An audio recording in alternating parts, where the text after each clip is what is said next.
누가복음은 인자로 오신 예수님을 강조하고 있습니다. 따라서 예수님의 탄생은 물론 다른 복음서에서 찾아볼 수 없는 예수님의 유년기와 소년기의 기사까지 전해주고 있습니다. 예수님께서 인간을 대표하여 모든 인간의 죄를 대속하시기 위해서 오셨음을 선포하시면서 이방인들에게 완전하고 유일한 인간으로서의 예수 그리스도의 생애와 사상을 알림으로써 그들의 믿음을 견고하게 하고 불신자의 공격을 받으며 결국은 복음이 널리 전파되도록 하기 위해서 기록되었습니다. 저자는 누가입니다. 특징은 참 하나님이시며 완전한 인간이신 예수 그리스도의 생애가 강조되어 있습니다. 사회적 약자인 가난한 자, 소외된 자, 죄인들에 대한 특별한 관심을 보여주고 있고요. 예수님의 행적을 역사적인 사실에 입각하여 구체적이고 상세하게 기록을 하고 있습니다. 예수 그리스도의 주권과 성령과 기도에 대하여 강조하고 있고요. 누가는 예수님의 권능과 사역을 사도를 통한 성령의 역동적인 사역과 연결하며 사도행전을 통해서 더 구체적으로 묘사해주고 있습니다. 내용의 분해입니다. 1장서부터 19장 27절까지는 인자로 오신 예수님의 사역에 대해서 말해주고 있고요. 19장 28절서부터 24장 53절까지 인자로 오신 예수님의 고난과 부활에 대해서 이야기를 해주고 있습니다. 인자로 오신 예수님의 사역으로서는 예수님의 출현입니다. 세례 요한과 예수님 그리고 광야의 시험에 대해서 얘기를 해주고 있고요. 예수님의 사역은 갈릴리 사역, 배척과 논쟁, 제자도와 교훈들, 고난 예고 등이 나오고 있어요. 예수님의 고난 주간 첫 번째는 주일, 월요일, 화요일, 목요일 날까지의 내용인데 예수님의 입성과 성전 정화, 사역, 최후의 만찬까지 말해주고 있고요.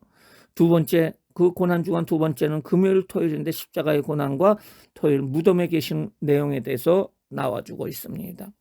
예수님의 부활과 승천은 부활, 지상명령 승천으로 이어집니다. 큰 첫 번째, 인자로 오신 예수님의 사역입니다.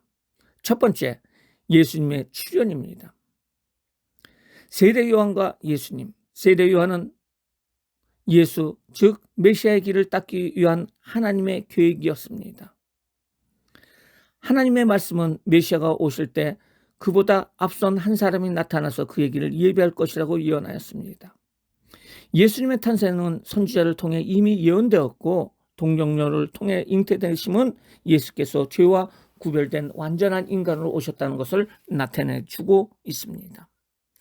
광야의 시험, 예수님께서는 공생의 사역에 앞서 성령에 의해서 이끌림을 받아 광야에서 40일 동안 마귀에게 시험을 받으십니다. 마귀의 시험은 모든 육신의 정욕과 안목의 정욕과 이생의 자랑이었습니다. 예수님께서는 마귀의 모든 시험을 말씀으로 물리치고 승리하십니다. 두 번째, 예수님의 사역입니다. 갈릴리 사역. 예수님의 사역의 목적은 인자로서 자신을 나타내는 것이었습니다.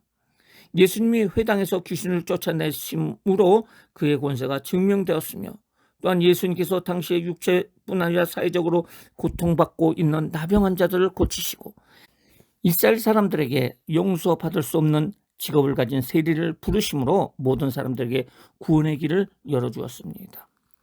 갈릴리 사역의 내용은 1차, 2차, 3차 사역이 있는데 1차 사역은 회당에서 귀신 들린 자를 고치고 베드로의 장마에 열병을 고치시고 나병 환자를 고치고 중풍병자, 손마른 자를 고치는 모습을 볼 수가 있습니다. 2차 갈릴리 사역에서는 백부장의 종을 고치고 나인성 과부의 아들을 살리고 죽은 회당장 야이로의 딸을 살리는 모습을 볼 수가 있습니다. 3차 사역에서는 간질병 걸린 아이에게 귀신을 내쫓는 모습이 9장에 나오고 있습니다. 백부장의 종을 치유하는 사건은 믿음의 기적을 일으킨 사건이었고 광풍을 잠잠케 하시는 사건은 자연에게 인격적으로 명령하시는 예수님의 초자연적인 권세자의 모습을 보여주고 있습니다. 예수 그리스도의 부활 사건과 함께 사복음서에 모두 기록된 오병이의 기적은 예수님께서 신적인 능력자임을 증명해주고 있습니다.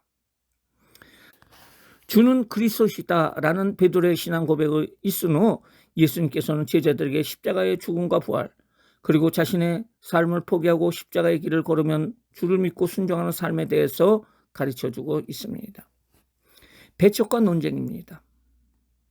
예수님께서 사마리아 들어가셨으나 그들은 예수님을 배척했습니다. 사마리아인들은 정통적 관습과 편견에 사로잡혀 진정한 성전인 예수님을 통한 구원의 길을 상실한 겁니다.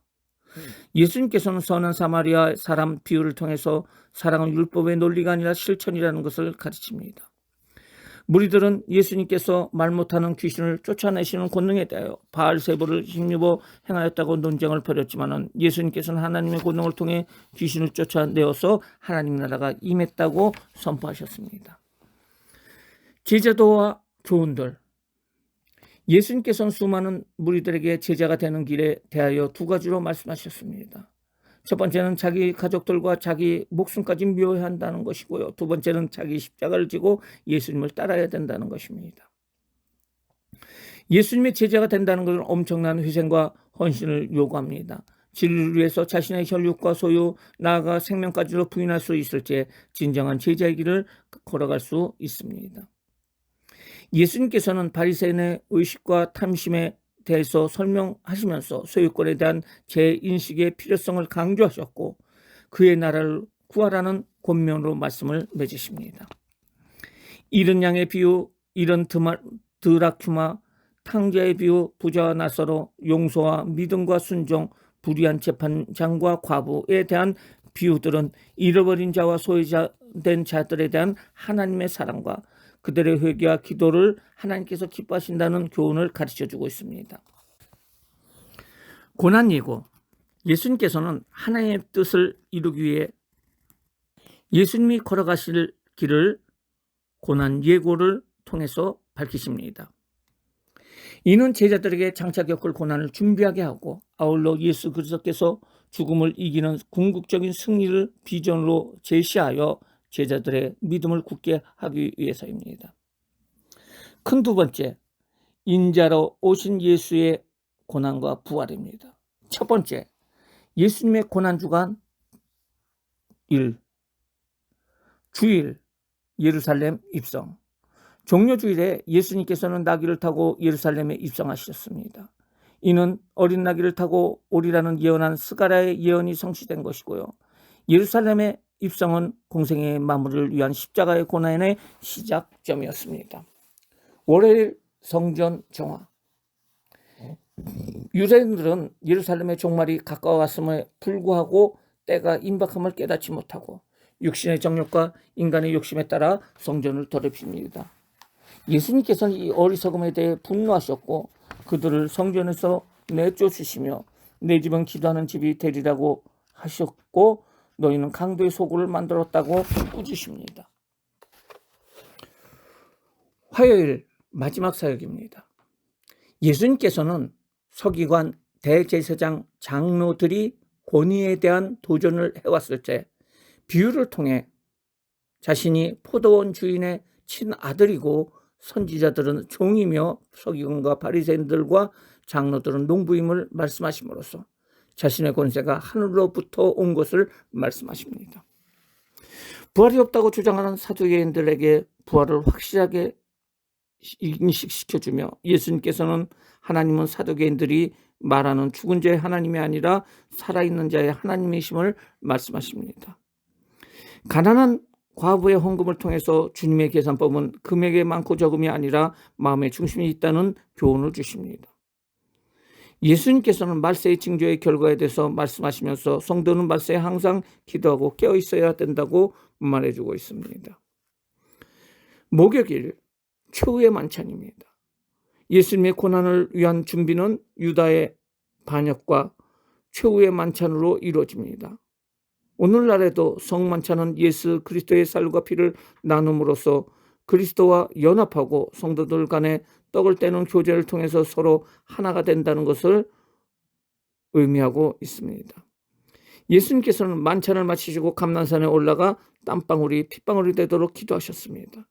예수님의 기도는 자기의 의지를 철저히 배제하고 하나님의 뜻을 이루기 위해서 한 기도였습니다. 두 번째, 예수의 고난주간 2. 금요일 십자가 고난. 유다는 입맞춤으로 예수님을 팔았습니다. 베드로도 예수님을 부인하였습니다. 사내들인 공회는 그를 메시아로 인정하지 않았습니다. 빌라도는 예수님의 죄 없음을 알았으나 그 민중을 두려워함으로 예수님을 십자가에 내어 주었습니다. 결국 예수님께서는 십자가에 달리셨습니다. 십자가는 신약 성경의 핵심이며 인류 역사의 분수령입니다. 예수님의 용서와 희생이 가득한 보혈이 십자가로부터 흘러나오고 있습니다. 토요일 무덤의 계심. 예수님의 장사는 예수님의 제자들을 위해서 치러져야 마땅하였지만 그들의 모습은 보이지 않았고 공의회 의원인 바로 아리마대 요셉에 의해서 치러졌습니다. 그는 자신의 신분과 명예에 심각한 위협을 무릅쓰고 예수님의 장사를 치릅니다. 세 번째, 예수의 부활과 승천입니다. 부활.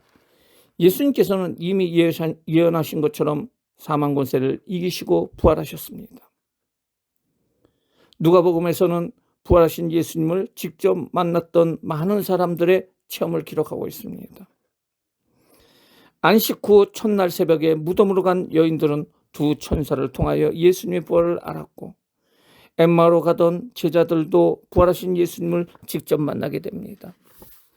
그들은 예수님의 죽음으로 상심하여 있었지만은 부활을 목격한 후에 새로운 믿음과 소망을 갖게 됩니다. 지상명령. 부활의 예수님께서는 제자들에게 나타나셔서 복음의 증인이 됨을 선포하셨습니다. 예수님의 사역은 증인된 제자들에게 의해서 새롭게 시작되었고 이 새로운 시작은 사도행전으로 이어져 내려갑니다. 승천. 예수님께서는 제자들에게 아버지께서 약속하신 것이 임할 때까지 예루살렘에 머물러 있을 것을 말씀하시고 승천하십니다. 아버지께서 약속하신 것은 성령 세례였고 제자들은 부활의 예수님을 통해 얻은 새로운 믿음과 소망을 가지고 늘 성전에서 하나님을 찬송하게 됩니다. 누가복음의 적용과 실천입니다. 세상과 구분되는 예수 그리스도의 길을 택한 성도들의 생활은 어떠해야 됩니까?